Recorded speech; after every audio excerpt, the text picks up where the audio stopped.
Non vorrei tornare sul tema della forcella dei dischi e sul fatto che Bagnaia non vincesse in quanto non veniva accontentato da Ducati, ma lo devo fare perché gestisco delle pagine, dei profili, pubblico dei video e nei commenti ci trovo un po' di tutto, atteggiamenti complottisti, negazionisti, di un'aggressività e di una sicumera senza precedenti con degli sfoghi basati su autoconvinzioni e ci può stare, ma soprattutto su falsità e non va bene, soprattutto e poi si degenera sempre negli insulti e nelle offese. E quindi voglio dirvi una volta per tutte, in modo chiaro, al di fuori delle live, quello che penso io della questione. L'ho già fatto nelle live, ma un video veloce veloce, magari fa chiarezza, almeno sul mio modo di pensare, sul mio pensiero. Se a qualcuno va di sapere come la penso, bene, sigla.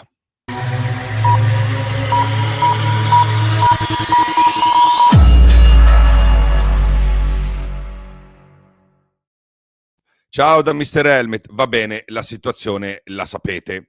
Dopo un lungo digiuno, Bagnaia è tornato a fare quello che sa e a fare i risultati che tutti si aspettavano da lui, non solo Ducati e i suoi tifosi, ma tutti. A Motegi, nel weekend in cui Marquez inseguiva il mondiale per poi raggiungerlo, ha vinto tutto, come ha fatto Marquez in altre occasioni in questa stagione. Ma adesso veniamo alla questione e all'ipotesi secondo la quale Bagnaia abbia vinto, perché tanto il mondiale è ormai assegnato e quindi gli hanno sbloccato la moto. Ok? Al di là del fatto che qualcuno mi deve spiegare in modo ragionevole e credibile che non sia mafia spagnola, amici di Dorna, potenza dei bimbi minchia ispanici, Audi, è tutto deciso, eccetera. Per quale motivo mi devono spiegare? Ducati dovrebbe autodanneggiarsi punendo per una serie lunghissima di gare un pilota che paga 7 milioni e che invece potrebbe contribuire alla causa. Al di là di questo, è altrettanto ragionevole ed evidente che l'azienda abbia dato a Bagnaia ogni tipo di possibilità in termini di cambio componenti, prova materiali, test, eccetera. Lo hanno detto 1000 volte sia Dall'Igna che Tardozzi. Ok, il mondiale lo ha vinto Marquez, non uno appena arrivato che non si spiega come abbia potuto vincere. Lo ha vinto uno che ha sempre distrutto tutti i suoi compagni di squadra e lo ha vinto in modo netto ed inequivocabile, con tantissime 10 gare d'anticipo. Aveva veramente bisogno di aiuto Marquez? Questo mi state dicendo? Va bene. La mia opinione, adesso ve la dico, ma l'ho già detta, è che forse Bagnaia, che non ha accettato di stare dietro a Marquez, è stato accontentato anche troppo, finendo col perdere la strada per troppo tempo. Se fosse rimasto addosso a Marquez come nelle prime 4-5 gare, probabilmente lo avrebbe costretto a qualche errore, mentre invece lo ha lasciato andare. Per me è andata così e quindi soprattutto una questione di testa, soprattutto. Il che non vuol dire che Bagnaia sia scemo, vuol dire esattamente il contrario, ovvero che Bagnaia sia capace, ovvero che Bagnaia ha le potenzialità per battagliare con Marquez, vincere non credo, ma è un altro discorso, ma si è perso per questioni sue, per voler fare di più, per voler fare troppo, per non aver pazienza. Non sarebbe il primo a cui succede una cosa del genere, soprattutto con un compagno di squadra ingombrante che gli ruba, perdonatemi, gli ruba il ruolo di prima guida. Ma allora il miglioramento improvviso a Motegi proprio nell'ultima gara, a parte che mi risulta difficile credere, non è mai così, in una causa unica del miglioramento di Bagnaia così netto dalle retrovie a vincitore, non può essere stata né solo la forcella né solo la testa, sono evidenti alcune falsità che girano. Innanzitutto, ve lo dico, non è vero che Ducati non ha dato a Bagnaia tutto quello che voleva o che ha chiesto. Ducati ha fatto provare a Bagnaia tutto quello che ha chiesto, assecondando ogni sua richiesta possibile. Ha provato dischi, serbatoi, forcelloni, forcelline di diverso genere diverse volte e ve lo dimostrano tutti i siti e tutti i giornali che ogni volta, volta per volta, hanno fatto la cronistoria della novità che Bagnaia portava in pista volta per volta. e i cerchi grandi e i cerchi piccoli e i dischi grandi, i dischi piccoli e così via. Un'altra cosa che non ha senso è che praticamente non li abbiano voluto far provare la 24 mai. Si dice che abbia provato la 24 di Morbidelli, cosa che lui non conferma, no comment, il che vuol dire sì secondo me, però i rumor dicono che l'abbia provata, che non sia di fatto andato meglio di Alex Marquez. Non capisco, fra l'altro, apro una parentesi, come possa pensare Bagnaia che una moto con cui ha perso il mondiale contro Martin, perché di fatto questo è ma è caduto, ma questo è, possa essere una soluzione contro Marc Marquez. Non lo comprendo. Ok.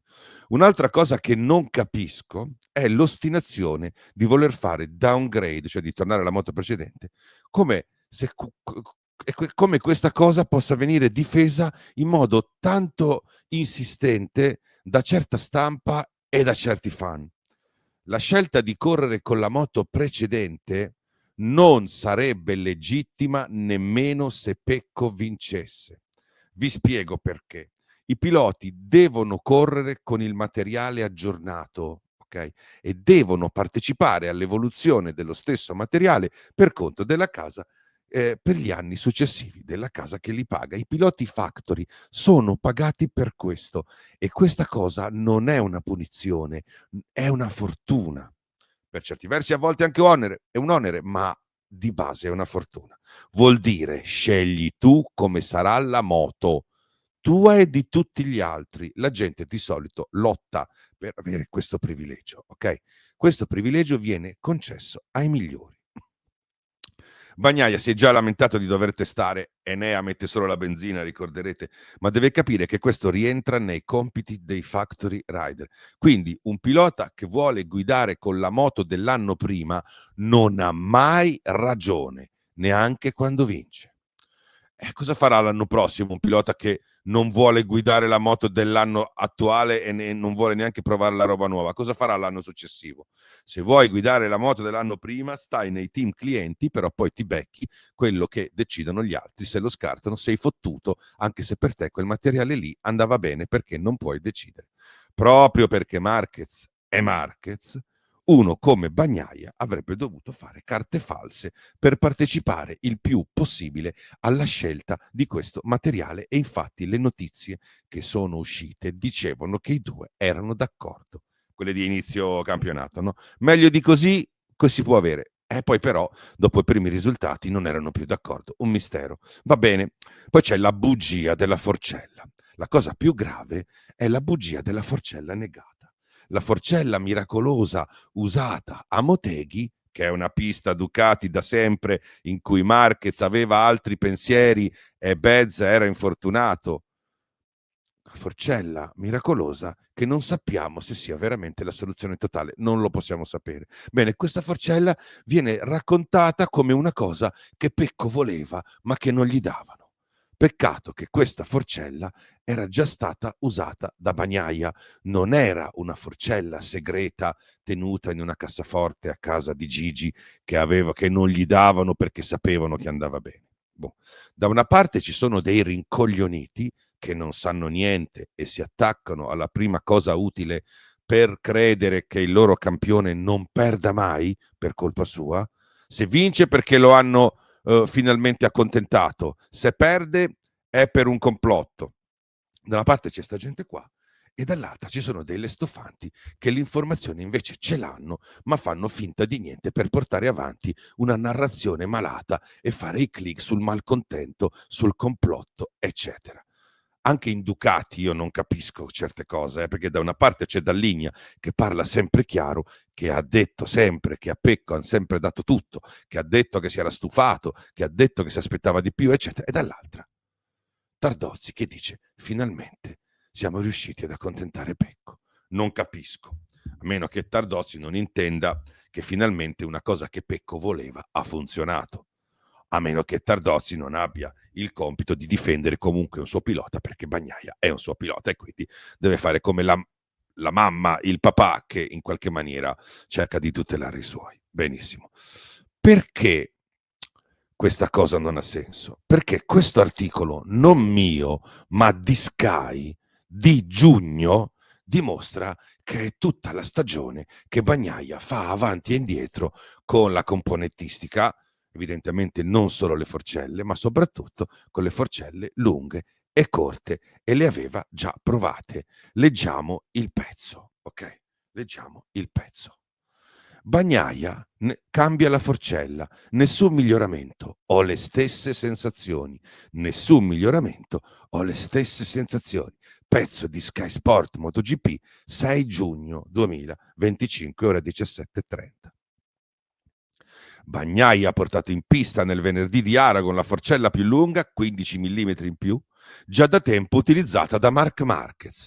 Non so dire se è un vantaggio o uno svantaggio, ha spiegato a Sky. Quest'anno non ho il feeling con l'anteriore, non sento cosa succede. E anche cambiando una cosa così grossa, la differenza è quasi nulla. Mi aspettavo di più, che il posteriore riuscisse a stare più attaccato a terra, ma non è stato così. Ho lo stesso feeling, ma restiamo ottimisti. Con la forcella lunga ha lo stesso feeling che aveva con la forcella evidentemente corta che usava prima.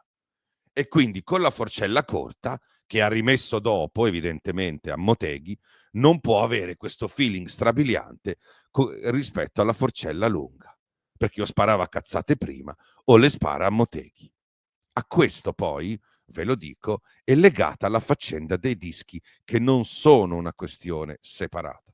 Le dimensioni dei dischi dipendono dall'escursione della forcella più lunga, che non andando a pacco, non avendo pecco, queste sensazioni, impediva a Bagnaia di sentire la frenata attraverso la forcella che si induriva.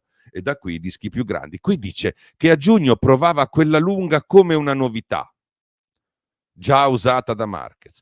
Questo vuol dire che quell'altra, quella corta, la stava già usando con i risultati che sappiamo, ovvero i buoni risultati di inizio stagione che erano poi andati a decadere. Dice anche che quella lunga non gli dava nessun feeling particolarmente diverso. Poi deve aver fatto un cambio, evidentemente tenendo la lunga, e un altro a Motegi mettendo di nuovo la corta con i risultati che sappiamo.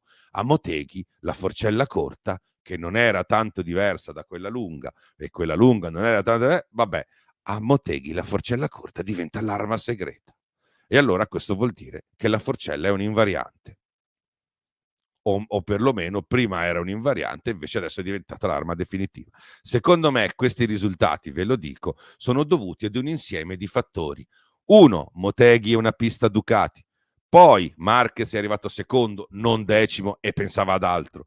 Bezzecchi, che sarebbe stato competitivo, deve aver, diciamo, era mezzo acciaccato, lo sapete, ha avuto un incidente con Martin, ma soprattutto ci deve essere stata per Bagnaia ci deve essere stato il risveglio della motivazione. Bagnaia deve aver capito che la pazienza di Ducati era finita, ricorderete quel briefing, no, dopo fatto vedere da DAZN, che era il momento di darsi una scrollata, e che, lo ripeto, Marquez non sarebbe stato a Motegi un reale pericolo, perché come obiettivo aveva rimanere in piedi e non farsi del male per vincere il titolo. Poi chiaramente, sicuramente la forcella avrà dato a Pecco un gran feeling, è ovvio, nessuno lo nega, però non era solo quello. Tutto questo ancora per spiegare come mai Bagnaia ha fatto non un risultato impossibile a Motegi per lui, ma semplicemente quello che è nelle sue potenzialità. Stare più o meno con Marquez, magari battagliare con lui e qualche volta vincere. Quello che succederà nelle ultime 10 gare, 5 corte, 5 lunghe, non ha niente a che fare con Motegi. Secondo la mia opinione, se Bagnaia dovesse ripiombare nel baratro, sarà per lo stesso motivo del resto della stagione. E se vincerà, sarà per lo stesso motivo di Motegi, ovvero perché si è svegliato, non per via del fatto che tanto Marc Marquez ha vinto e quindi Ducati sblocca la moto di Pecco, come se ci fosse un fermo.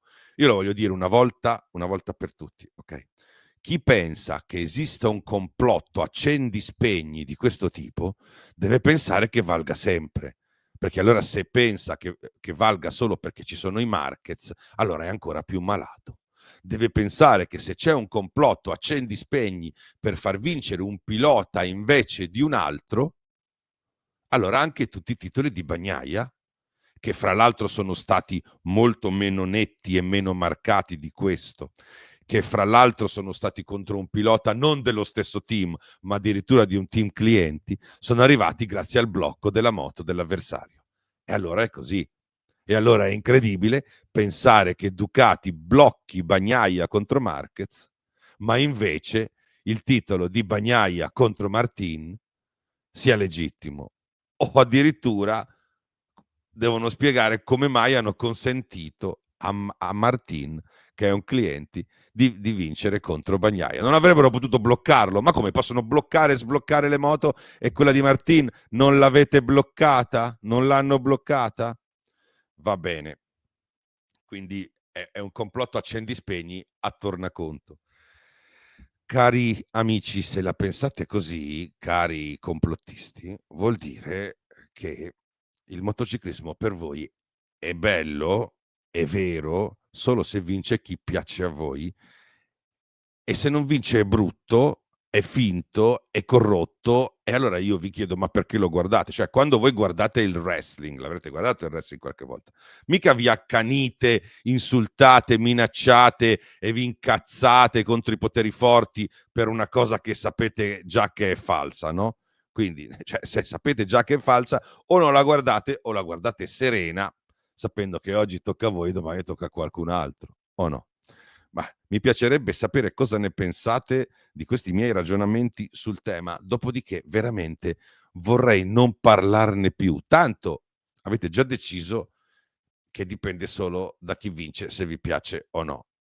E gli altri sono persone normali, ma io non è a quelle che mi sto rivolgendo questa volta, ok? Ciao da Mr. Helmet.